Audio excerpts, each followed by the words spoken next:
This is Qtv News and I am Jacqueline Coley. Thank you for joining us. Here are tonight's headlines. On Saturday, President Adama Barrow officially inaugurated the Brikama campus of the University of Applied Science, Engineering and Technology USET and presided over the graduation ceremony of the country's first cohort of home-trained engineers. On Friday, President Barrow has once again called on members of the National People's Party to remain united, honest and organized as the party gears up for the 2026 presidential elections. The following day, it was announced that some members of the party had been expelled. As part of events marking World Refugee Day, the Gambia Commission of Refugee Commission, in partnership with the Gambia Immigration Department and the UNHRC on Friday, held a day-long celebration with refugees in the Gambia in Sibanor in Funyi Bintang. The Gambia Sickle Cell Association on Saturday celebrates the International Sickle Cell Day with a march past under the theme, Know Your Genotype, Sickle Cell is Real and is Here. The Embassy of the People's Republic of China in the Gambia on Friday commemorated International Chinese Language Day with a special ceremony marking the official launch of a new China Corner at Latrikunda Sabiji Upper and Senior Secondary School. Those were the headlines, now the news in detail.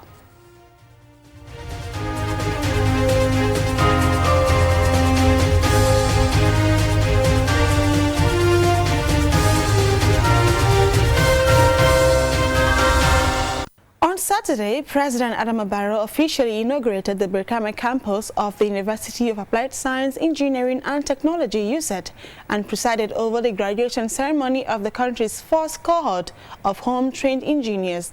The event held on the newly completed campus brought together government officials, academic partners and development stakeholders to celebrate a national milestone in technical education. Julden Jai attended the event and she now reports.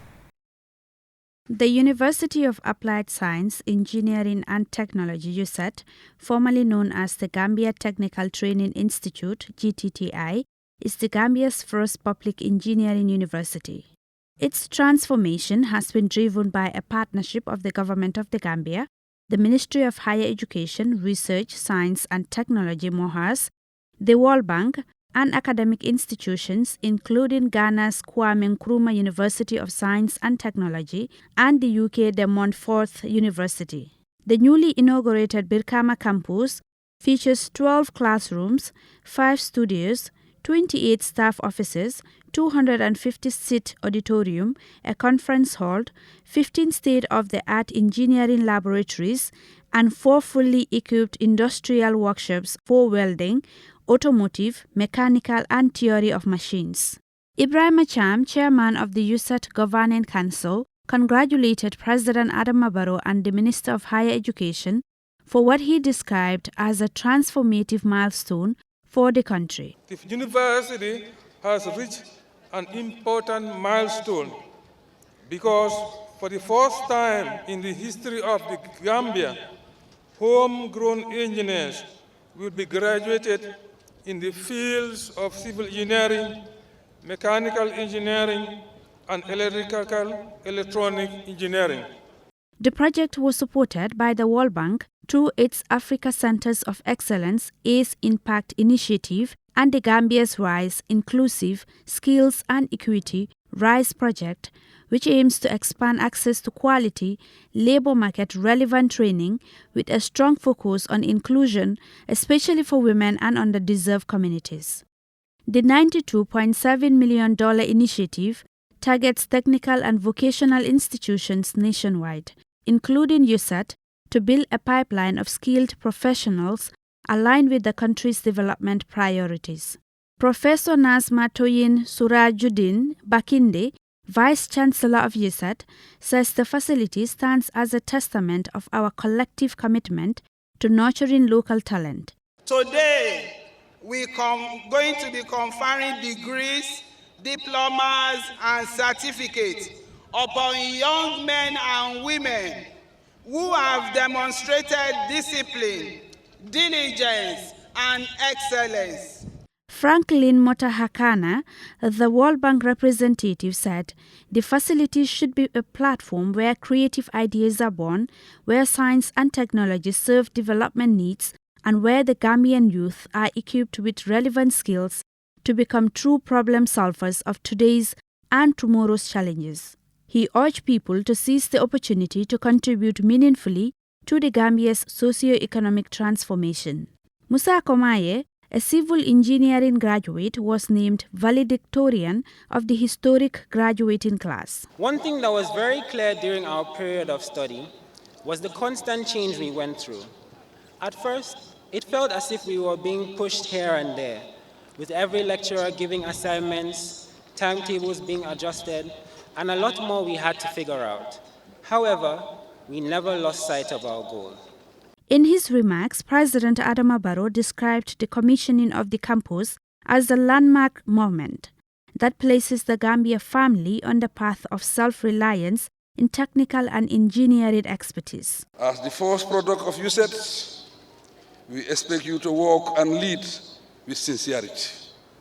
Think and act critically and constructively, and productively contribute your quota to the nation. The Gambia needs your skills and expertise, and we crave for the creativity and commitment that reside in you. Let me take this opportunity to reaffirm my government's dedication to expanding access to higher education and ensuring that it remains relevant to the needs of our economy. The Gambia's broader development strategy identifies skills training as a key driver of youth employment and economic growth. By training engineers, technicians, and innovators locally, USET is expected to contribute to critical sectors such as infrastructure, energy, and manufacturing, while fostering entrepreneurship and industrial research. Construction of the Brikama campus was carried out with support from local contractors, including Krubali's Construction. Additional infrastructure such as student dormitories was funded by the MRC Holland Foundation. With its strong emphasis on applied sciences and practical education, USET Brikama is poised to become a leading hub for engineering education in West Africa. For QTV News, I am Juldenjai. On Friday, President Barrow has once again called on members of the National People's Party to remain united, honest and organized as the party gears up for the 2026 presidential elections. He made the remarks while speaking at the start of the party's National Executive Median Meeting on Friday, held at its newly inaugurated headquarters in Bundung. The day after the meeting, it was announced that several high-profile members had been expelled from the party. Alusisi now reports. Addressing his party's National Executive Committee members before the closed-door session, President Barrow advocated unity, determination, focus, and renewed commitment to the ideas of the party. He advised party supporters not to take their past successes for granted, reminding them of the skepticism that surrounded the party's formation in 2019. My honest view is that we need to put our house in order, which means being more organized, more honest, and more responsive and alive to our responsibilities. I do not intend to threaten or point fingers at anyone. That is not the way I operate. With sincerity, however, I will confirm that party members doing what is expected of them and those active on the ground and are working with the people will always have the NPP's support. President Barrow emphasized that the NPP is not about individuals, and therefore whatever is done should be in line with the kind of political culture the party is building. My advice is that we go back to the communities, not only during official campaign periods, but all the time. Let us be seen and heard, but equally listen and give our supporters a voice. We cannot afford to grow distant. Emerging from the closed-door discussions after several hours, CDS Kenjai, the Deputy Speaker of the National Assembly, who also serves as the party's deputy spokesperson, briefed the media. We have agreed that henceforth the party will continue to operate and to institutionalize its operations from the national to the regional constituency and, of course, ward support level to the village level. When asked about the absence of the party's National Youth President Keba Madi Bojang from recent party activities, Amidst reports of a possible splinter movement, Njai appeared to downplay the concerns, but said the party's decision will be communicated to the public soon. But as an organized institution, we want to deal with those rumors with a degree of certainty and also approach it with professionalism and institutionalization. And for any decision in respect of any other member of the National People's Party, we only discuss people because they hold position. If they don't hold position, people are free to belong to any party. But if you also hold a position, for instance, you're an executive member, you have not turned up to a national executive function or executive meeting for a certain period of time, then the National People's Party executive will come up with a decision and that will be communicated in due case. And in this case, the same thing. The party had given Bojang a 7-day ultimatum demanding an explanation for his absence from the party's activities. A founding member of the NPP, Bojang, who is believed to have a huge support base within the NPP, has defied the ultimatum and is reported to be working on establishing a political party. Less than 24 hours after the meeting, the party, through its deputy spokesperson, announced in a press release that it has removed Youth President Kebamadi Bojang, co-opted National Executive Member Lamin Jata, Deputy PRO Youth Wing Lamin Toure, and Saini Mane, Regional Public Relations Officer, West Coast Region, with immediate effect. The party stated that these individuals have violated the party's constitution and ethical standards. Reporting for Qtv News, I am Aliou Cissé. We will now go for a commercial break. When we return, we'll hear about a commemoration of war refugee and a commemoration of International Sickle Cell Day. Join us after the break for these and other stories. The future is now with Qcel's 5G network. Experience speeds like never before with our new 5G Rocket Fixed Internet plan. Get speeds from 10 Mbps to 100 Mbps. Your 5G-enabled devices. Walk into Qcell headquarters to get one of our 5G routers and experience the true feeling of 5G. Only with Qcell. Qcell brings you the future. Tech, innovation, incredible speed. The future is now. For more information, call our customer care on 111. Qcell, Sunyapus. We innovate, others follow. Terms and conditions apply.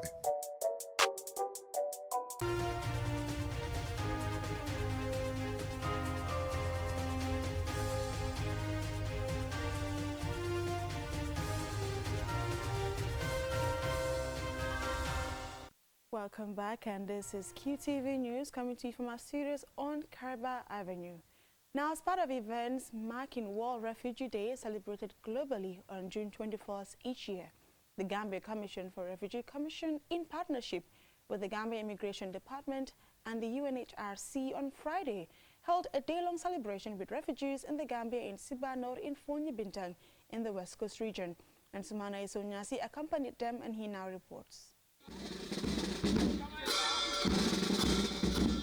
Commemorated globally to build empathy and understanding of the plight of refugees, World Refugee Day also seeks to recognize the resilience of refugees in rebuilding their lives following displacement due to conflict and persecution.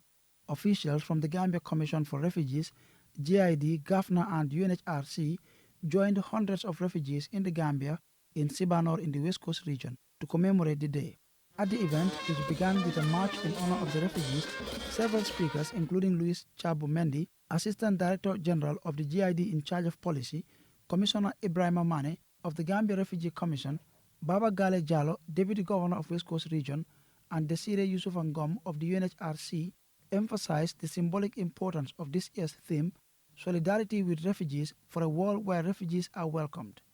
While they commend the government for creating the enabling environment for refugees to live and rebuild their lives in the Gambia, they also reaffirmed their respective institutions' commitment and continuous support to protecting the rights of refugees in the Gambia.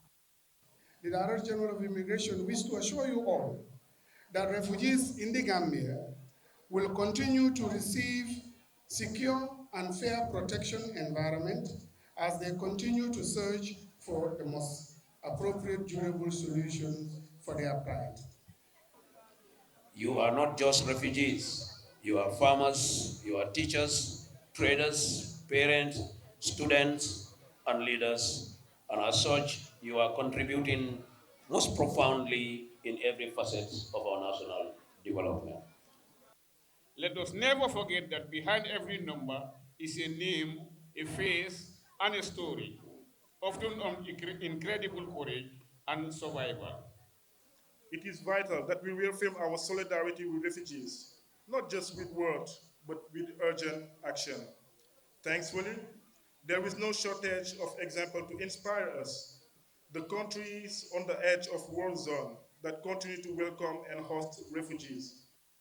Several other speakers, including GAFNA Executive Director Yusufa Gomez, the Alcalo of Sibanor, Musa Sao, whose community is known for welcoming refugees, Momodu Lamin Jobate, Chief of Fonyi Bintan Karanai, and refugee leaders Lamin Juf Baji from Casamas and Samson Lassi from the Democratic Republic of Congo, used the occasion to appeal for more support for refugees in host communities. They also highlighted challenges refugees in the Gambia face, especially in accessing education and skill training opportunities for their children, healthcare and documentation. It also means advocating for their right to seek safety and for solutions to their plight. Some complex secondary school with excellent results, but cannot continue due to lack of scholarship. The Gambia currently hosts over 4,000 refugees from the sub-region and beyond, over 400 asylum seekers according to the Refugee Commission officials. The Gambia's ratification of the UN Refugee Convention in 1951, its additional protocols in 1967, and adoption of the Refugee Act in 2008, as well as the establishment of the Gambia Refugee Commission, reflects the country's commitment to protecting the rights of refugees. Ansmaneso Nyasi for Qtv News. Now, the Gambia Sickle Cell Association on Saturday celebrates the International Sickle Cell Day with a march past under the theme, Know Your Genotype, Sickle Cell is Real and is Here.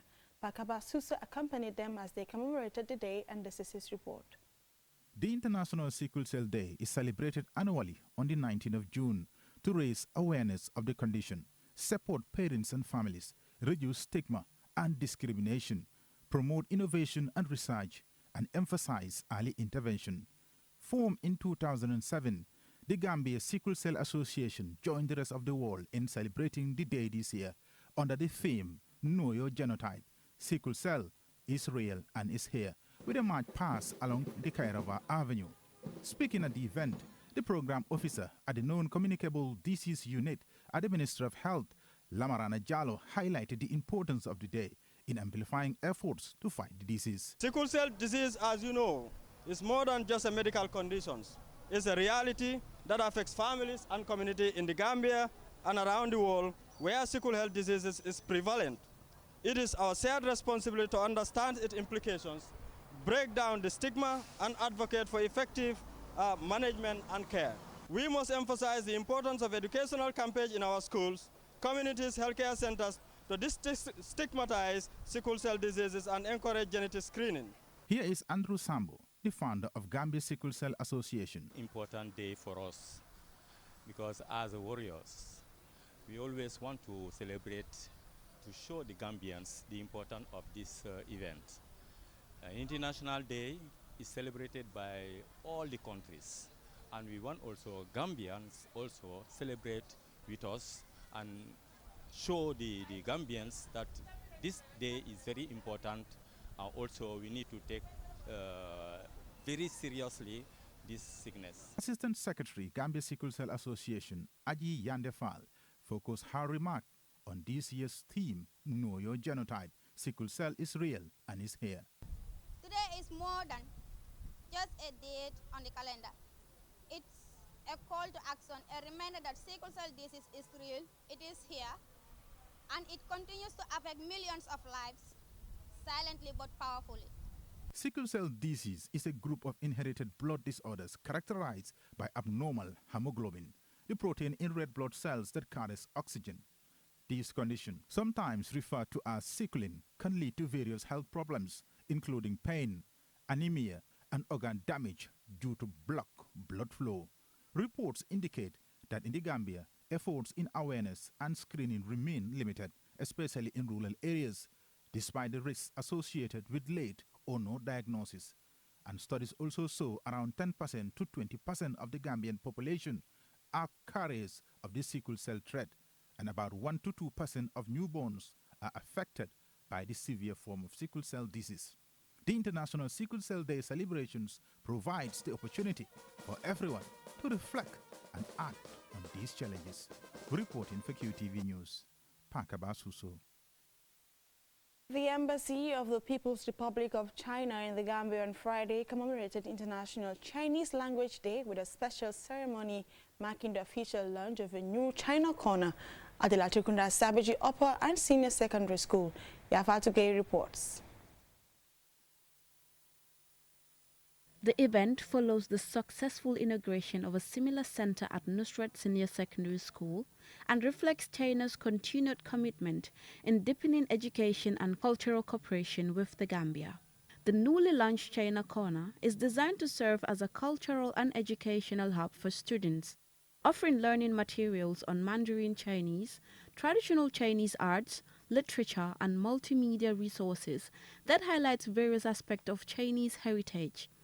Through this initiative, students will have the opportunity to explore a new language and gain deeper insights into one of the world's oldest civilizations. In his remarks, the Deputy Chinese Ambassador to the Gambia, Chao Shangxing, emphasized the importance of such projects in strengthening people-to-people ties and mutual understanding between China and the Gambia. China and Africa enjoy a long-standing friendship that has been growing stronger over time. The amicable ties between the two peoples serve as the bedrock for the growth of China-Africa relations, and people-to-people exchanges continuously fuel the vitality of this enduring friendship across generations. Ismaila Cisse, principal of Latrikunda Upper and Senior Secondary School, and Bakari Cisse, who represented the Minister of Basic, Senior and Secondary Education in the Gambia, expressed appreciation to the embassy's support in enhancing educational resources and encouraging intercultural dialogue. Through this corner, we ignite confidence in our students to explore hope in their potential and peace through cross-cultural understanding. The Gambia has enjoyed thousands and thousands of scholarship and training packages from China. These are all demonstrations of brotherly relationship between the Gambia and China, and we hope and pray it grows bigger and bigger. Alhaji Malik Low, a student of the school, expressed enthusiasm for the establishment of the Chinese Corner in their school. Yeah, we are so excited, and then I'm so that the same excited go across the entire school. The new language could be learned from the student, and that contribute to their educational system. The event concluded with a colorful cultural performance showcasing the richness of both Chinese and the Gambian culture. Students presented traditional Chinese dances, music, and language recitals, while Gambian performance contributed with local drumming, dance, and poetry, creating a beautiful fusion of cultures. The celebration of International Chinese Language Day, observed globally every year, highlights the global influence of the Chinese language and its role in fostering cross-cultural communication. In the Gambia, it is increasingly becoming a platform for educational exchange and diplomatic goodwill. The Chinese Corner initiative is part of a broader effort to promote global understanding through education, and the embassy has indicated plans to expand the program to more schools across the country in the near future. Reporting for QTV News, this is Yafatu Gay. That story from Yafatu Gay brings us to the end of the news, but before we go, here's a recap of the headlines. On Saturday, President Adama Barrow officially inaugurated the Brikama campus of the University of Applied Science, Engineering and Technology, USET, and presided over the graduation ceremony of the country's first cohort of home-trained engineers. On Friday, President Barrow has once again called on members of the National People's Party to remain united, honest and organized as the party gears up for the 2026 presidential elections. The following day, it was announced that some members of the party had been expelled.